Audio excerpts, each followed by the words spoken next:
Morning guys, bumangon tayo ng maaga kasi pinahahanda natin ang ating mister kasi punta siya ng work.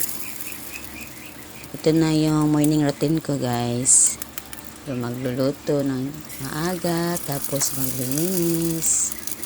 Then after lumakan ng mister ko niyan, mag-general cleaning ako kasi tulog pa yung mga bata. Then guys, yung kawali guys is nagustuhan ko siya. 198 lang yung bili ko sa Shopee yan. So prepare muna tayo guys ha. Lulutuin muna natin itong hotdog at saka yung egg. Ang egg dito guys is nakalimutan ko maglagay ng salt kasi sobrang excited ba mo video.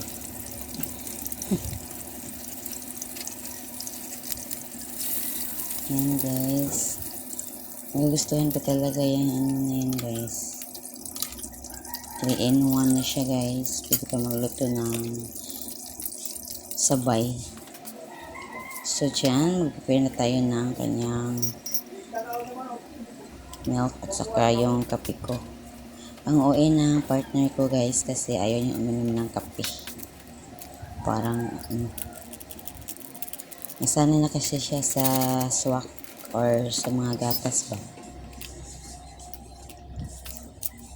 Kaya pag wala yung trabaho guys, pipikon ako. Kasi wala kaming budget. Wala kaming makain. Kaya pinupush ka talaga siya na magtrabaho para may makain kami dito sa bahay. Nagpapasalamat din ako dyan sa partner ko guys. Uy. So then prepare na guys. Maraming salamat sa mga nanood. See you on my next video. Bye guys. Thank you ulit.